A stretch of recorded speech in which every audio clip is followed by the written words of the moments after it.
欢迎收听华瑞投银观点。全球债券市场的深水区正悄悄上演一场不对称的生存空间掠夺战。当大家讨论 AI 晶片短缺与算力焦虑时，科技巨头们已把战火烧到长天期公司债市场。高盛最新信用策略报告指出，手握重金的 AI 巨头正疯狂借长权，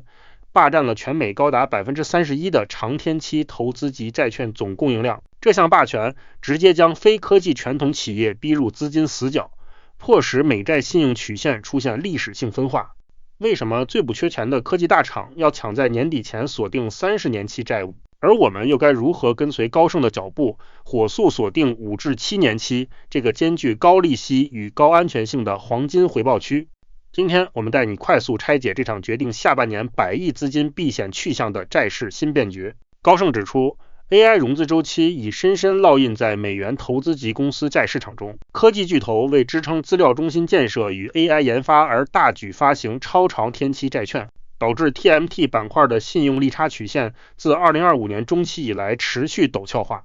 相反的，其他非金融、非科技传统行业的利差曲线却持续扁平化。高盛认为，这种极端分化将长期持续。在利率常态化与长端曲线重塑格局下，投资人不应盲目追高30年期长债。目前，防御与套利性价比最高的黄金地带，正是处于利差与直利率交界点的5至7年期中天期债券，这才是年底前兼具安全与高回报的终极防空洞。我们来细细拆解高盛做出这项判断的底层数据与商业逻辑。首先是科技巨头疯狂霸占 31% 供应量的资金排挤效应。高盛报告指出，以 AI 融资为核心的科技板块，其长端债券发行量已占据非金融长端发行总量的 31%， 创下历史新高。当科技巨头不惜成本在长端锁定资金，直接推高了30年期相对于10年期债券的信用利差，使 TMT 曲线显著走陡轻。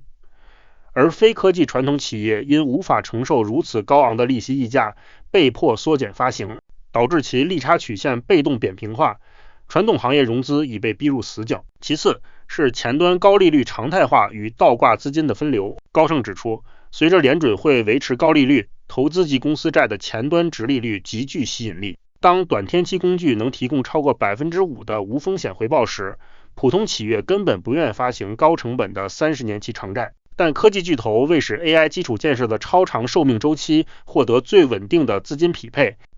顶着高利率也要疯狂借长权，供需失衡推动债市曲线剧烈演进。接着是年底战略并购潮引发的长端曲线爆陡预期。虽然目前非 AI 的长端债券供给处于低位，但高盛警告，全球已宣布的战略并购金额暴增，这股并购潮将于未来数月陆续转化为实质发债融资。当并购交易在年底进入交割期，市场将迎来一波非科技强端债券的补涨发行潮，导致目前勉强扁平的其他行业信用曲线迅速陡峭化。若此时过早重仓30年期长债，将在年底面临价格回测与亏损。最后是锁定5至7年期黄金安全回报区的理性防御。高盛认为，投资人在当前高波动下，火速将配置资金锁定在5至7年期中天期信用债，这个区间是债市最完美的防御甜点，不仅能享受极高的前端收益率，更能规避年底并购发债与科技巨头拥挤引发的长端信用利差爆陡风险，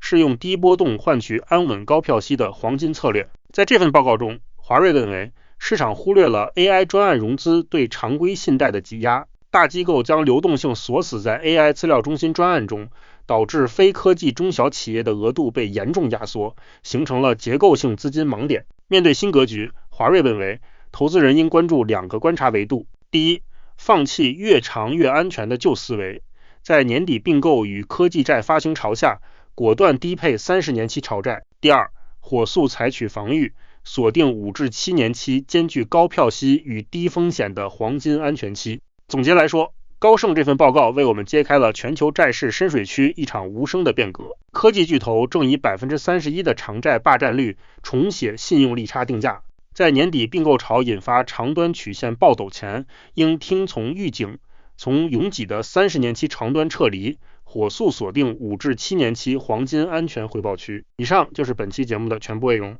感谢各位的观看，希望今天的内容对你有启发。如果您喜欢我们的内容，欢迎追踪华瑞。若您对加入华瑞有兴趣，或是想要与我们进一步联系，欢迎随时与我们联络。